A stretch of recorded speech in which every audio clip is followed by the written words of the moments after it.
Tudo bem, pessoal? Eu quero fazer um vídeo para explicar para vocês como é que vocês vão olhar um gráfico em candles, entender mais ou menos como é que é um gráfico com esses para vocês aprenderem a operar, ok? Isso aqui é bastante voltado para o pessoal que mexe com fundos imobiliários, que tem um gráfico disponível nas plataformas para vocês, mas vocês podem lançar a mão deles para poder fazer entradas legais, ok?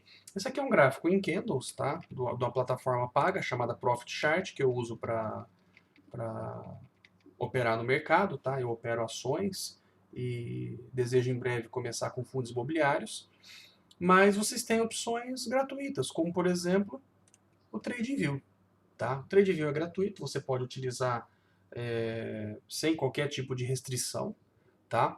Basta colocar um código, por exemplo, o IBOV, ele já vai mostrar o que é o Ibovespa Index e tudo mais. E ele vai mostrar um gráfico aqui embaixo. Isso aqui tá disponível. Ele não é em tempo real. Vocês têm um lag aqui de 15 minutos, tá? Mas não tem problema não. Para o que vocês necessitam, ele está ok. Vocês entrem aqui no TradingView, botam o código do Ibov e clica aqui em gráfico completo. Ele vai botar umas propagandinhas aqui, ele tem uma restrição de tempo que vocês podem usar se não estiverem logados, tá? Mas essa é a plataforma, é basicamente o que eu tenho naquele meu gráfico lá. Tá? Eu vou utilizar aquele lá, mas eu quero mostrar para vocês que vocês podem utilizar aqui também. Tá? Aqui você pode botar um iFix, por exemplo, KNRI, ó, ele tem os fundos imobiliários. Você consegue ver que você tem o gráfico do KNRI aqui também. E você pode colocar estudos, por exemplo, você pode colocar uma linha de tendência, ok? Pode botar essa reta aqui. Você pode colocar alguns indicadores. Por exemplo, aqui você pode botar Fibonacci, arcos, curva. Pode fazer uma medição aqui, a quantidade de barras, quantidade de dias. Tá? Essa ferramenta tem tudo que vocês vão precisar para fazer uma análise bem boa, sabe? Indicadores em si, você pode botar, por exemplo, média móvel.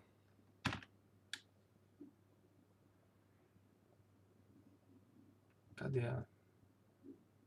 Tem alguns padrões aqui também, né? Pode botar com Moving Average também, né? Envelope de Moving Average, tá? Tem tudo que vocês quiserem colocar, tá? Então, aqui vocês podem só buscar aqui também. É bem facinho de utilizar, tá? É algo que vocês podem se utilizar para fazerem os trades de vocês. Então, aqui eu cliquei numa média móvel, selecionei aqui, cliquei na média móvel, fecho aqui e ela aparece. Se eu der um duplo clique nela, eu boto quantos períodos eu quero. Posso botar 20 períodos, né, deslocado, tudo mais. Essa aqui é a fonte, o fechamento. Sempre mantém o fechamento, é o padrão. Então ele já muda para 20. No Price Action a gente usa a de 20 e a de 200. Então eu posso botar aqui uma outra média junto. Então ele já dá uma corzinha diferente. Eu posso botar um período de 200 aqui. Tá? Então essa plataforma vocês podem utilizar para olhar os fundos de vocês. Tá? Vocês podem ser bem assertivos utilizando isso daí. Ok? Mas eu não queria mostrar isso hoje para vocês. Eu queria mostrar só que vocês têm a possibilidade de utilizar uma plataforma gratuita para poderem olhar os gráficos. Tá? Se você pode se inscrever, logar e ficar logado. Tem também aplicativo para o celular. Tá? Sem anúncio no gráfico, com os planos de assinatura, ele oferece tudo isso para vocês, tá? Pode testar gratuito. De qualquer maneira, é bom você trabalhar logado. Eu vou utilizar a plataforma, porque para mim é muito mais fácil, tá? Já estou acostumado com ela, posso fazer os estudos aqui com vocês. Ok? Deixa eu abrir aqui uma canetinha para você, para poder... Aqui. Bom, o que seria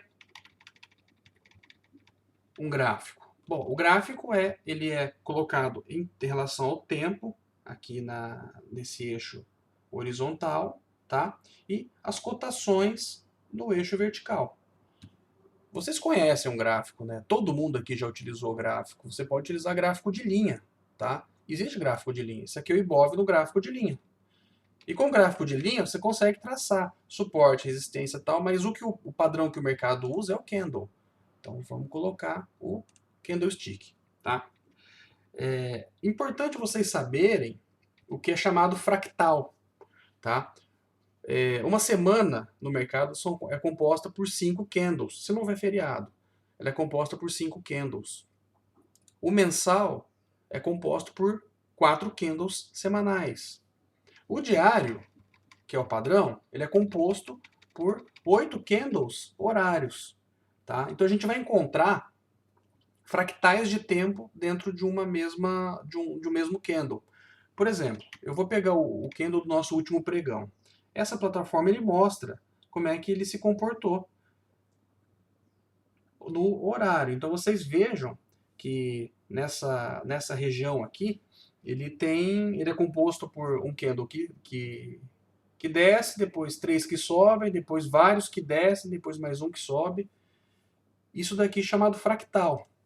Tá? Vejam o gráfico diário, desde 2012. Tá? Prestem bem atenção nesse desenho. Eu vou colocar agora o semanal, desde 2012. Olha como é o mesmo desenho. Por quê? Os candles horários estão dentro dos candles semanais. Eles apenas fazem parte e fazem o desenho do gráfico semanal. Então, para ver, ó, esses candles aqui são os candles diários. Se eu botar o semanal, vocês vejam que essa curva, esse canal e essa curva estão desenhados aqui também. Este canal e esta curva. Tá? Então, sempre que a gente tiver um candle semanal, vocês têm que saber que ele está composto por 8 candles, por 5 candles diários. E um candle diário está composto por 8 candles horários. A mesma coisa, se eu botar aqui o gráfico de 1 hora, 60 minutos, o desenho vai ser bem parecido. Se eu botar o gráfico de 15 e afastar, vai ser bem parecido. Vejam, eu tenho aquele canal descendo e aquela curva que havia sido desenhada anteriormente. Então, quando você quiser olhar com mais precisão, com mais detalhe, um candle, eu posso simplesmente pegar ele e abrir nos 60 minutos. Esse último candle, se eu botar ele nos 60 minutos, como é que ele vai se parecer para mim?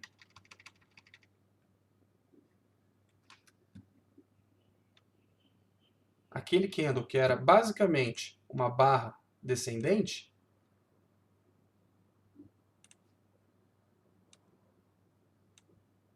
e ele tinha um paviozinho para cima e um paviozinho para baixo, ele está aqui.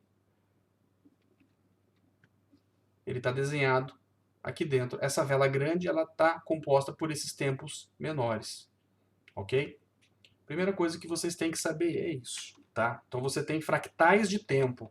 Um tempo maior é composto por vários tempos menores. Isso é óbvio, mas eu acho interessante mostrar para vocês poderem ver algumas coisas com mais precisão e mais detalhes quando você estiver analisando um gráfico, ok?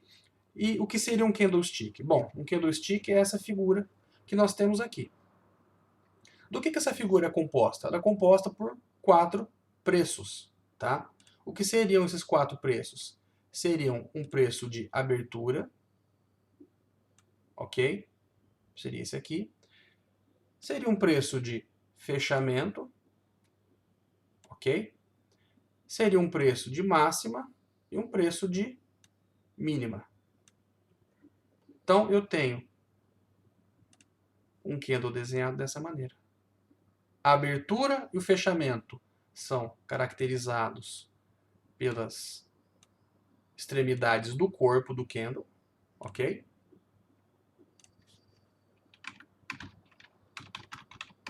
Abertura. Ok? E aqui a gente tem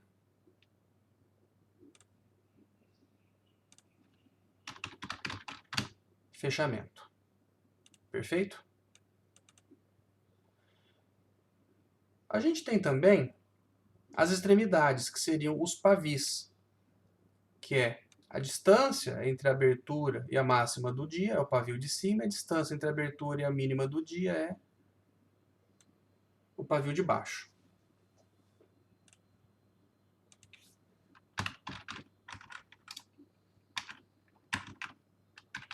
Máxima. Tô sem acento, gente, desculpa.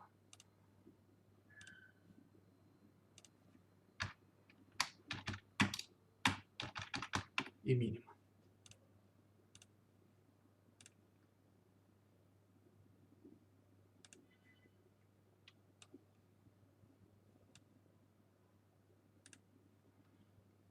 Então isso aqui seria o candle. Vamos supor um candle como esse, um candle verde, ok? Como é que a gente deveria considerá-lo? Bom, sendo um candle verde, ele é um candle de alta, tá? Algumas plataformas utilizam o candle branco como sendo de alta e o candle preto como sendo de baixa, tá? Eu costumo utilizar a cor porque para mim a visualização é mais direta. Então, qual seria o desenho que eu tenho neste candle aqui? O que de informação ele me dá? Ele me dá, como ele é verde, eu sei que ele abriu num preço e fechou num preço maior. Então aqui é a abertura, tá? E aqui é o fechamento, porque é a extremidade do corpo. Se fosse um candle de baixa, seria o oposto, porque ele está pintado de vermelho. Se ele está pintado de vermelho, quer dizer que ele começou num preço mais alto e terminou num preço mais baixo. Ok? O que mais ele vai me mostrar? Ele não tem um preço máximo visível, tá? Você não tem aqui um pavio superior, quer dizer que ele acabou na máxima do dia. Mas ele andou todo esse trecho aqui. Então essa foi a mínima. Então qual foi o movimento se eu fosse fazer um gráfico de linha? Eu sei que ele subiu até aqui, daí ele caiu, que é até onde eu consigo ver, caiu mais ainda e depois subiu de novo, tá? Uma outra possibilidade é que ele tenha aberto nesta região aqui, eu vou desenhar para cá, tá? Ele abriu nessa região, caiu e depois subiu até a máxima, tá? Pode ser que então que ele tenha aberto aqui, subido um pouco também, isso aqui não dá pra gente ver, tá? Se ele subiu um pouquinho, depois ele caiu e depois subiu, tá? Mas a melhor interpretação é essa, que ele estava num preço, testou e subiu na máxima, tá? Ou ele subiu, testou a mínima e novamente fechou na máxima. Isso aí seria menos comum, tá? E cada candle costuma ter um nome, tá? Que são padrões. Esses padrões são... Eu não vou falar sobre os padrões hoje, tá? Talvez não interesse para vocês, mas o que a gente deveria saber de básico é que um candle parecido com esse é um candle que dá entrada em movimentos, né? Esse candle aqui é chamado martelo. Por quê? Ele parece um martelinho mesmo. Você tem um corpo gordinho e uma grande sombra inferior, tá? Você tem também esse aqui que é um spinning top. O que é? Você tem uma sombra superior e uma sombra inferior e o corpo dele é gordinho no meio. Não está tão bonito, né? O ideal seria se ele estivesse bem no meio do candle, tá? E você também tem ó, esse aqui está quase um spinning top, tá? Ele está bem no meio, mas ele pode ser caracterizado também como um doji. O martelo é um sinal altista, um sinal de que vai prosseguir o movimento para alta. Um spinning top é um movimento de dúvida. Um doji é um movimento de dúvida ou continuação, ok? Você tem outros padrões também, como por exemplo o marubozu. O que seria o marubozu? Marubozu seria uma barra elefante, ó, como por exemplo essa daqui, teve uma variação de quase 2% no dia. Você tem outras barras que são muito mais evidentes. Ó, isso aqui é quase um marubozu. Tá vendo? É um candle de baixa aqui, de 2,74% no Ibov, tá? Só que ele tem uma sombrinha inferior. Em geral, os marubozus não têm sombra, tá? Esse aqui também poderia ser considerado quase como um marubozu ou uma barra elefante. Tem alguns setups que se aproveitam disso daí para vocês poderem operar, tá? Mas o importante é vocês saberem, ó, esse marubozu tá bonitão. Esse aqui, ó, tá bem evidente. Como é que vocês leem ele? Ele tem um preço máximo e um preço mínimo. E ele abriu na máxima e fechou na mínima. Tá? Quer dizer, do preço que ele abriu, ele só caiu. Tá? Você não consegue delimitar nada melhor do que isso. Então, ó, veja o mercado. O mercado, no dia anterior, abriu na mínima e fechou na máxima. E essa aqui seria a máxima desse dia. E nesse mesmo dia, o mercado abriu nessa máxima aqui, ok? E só caiu o restante do dia. Isso aqui é uma barra de força. Se você tivesse uma barrinha, deixa eu desenhar, esqueçam essa barra verde, tá? Tivesse uma barrinha vermelha aqui. Podia até considerar um pavio vermelho aqui embaixo. E num rompimento desse pavio, você poderia fazer uma entrada aqui que você teria mais ou menos o mesmo lucro dessa. Tá? Tem alguns setups que se utilizam disso para entrada. Mas isso é conversa para um outro dia. Tá? Mas o que eu quero que vocês entendam é que os fundos imobiliários têm gráficos, esses gráficos podem ser utilizados para estudo e eles estão disponíveis em plataformas gratuitas. Tá? É importante dizer para vocês também o seguinte,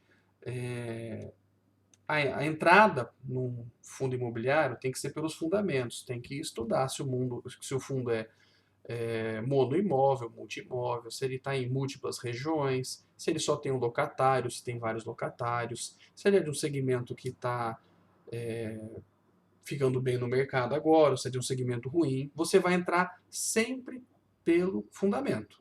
Tá? Não é para entrar só porque o gráfico está dando entrada.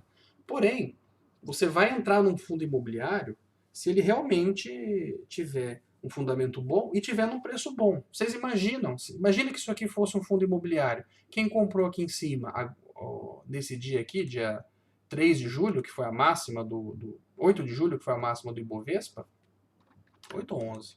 8. Foi a máxima do Ibovespa. Se fosse um fundo imobiliário, teria amargado uma queda de 7%. Teria perdido um ano de CDI ficando num fundo imobiliário aí por um mês e meio. Tá? Lógico, você teve os dividendos nesse dia. Mas você imagine se, por exemplo, esse movimento acabasse aqui e você comprasse justamente nesse rompimento. E o fundo, em poucos dias, pudesse chegar e ter uma alta de 7,92%. Você ganharia um ano de CDI comprando esse fundo mais barato. Tá? Então isso é possível fazer, utilizar os gráficos para poder operar os fundos imobiliários. Beleza, galera? Acho que isso aqui foi interessante para vocês conhecerem um pouquinho sobre os gráficos, né? E a maneira que a gente estuda, tá bom? Quero ver se eu faço um outro vídeo falando sobre essas estruturas aqui, que são suportes e resistências, são os canais. Tá? Mas eu vou fazer isso num próximo vídeo para não ficar tão maçante para vocês, tá bom? Forte abraço.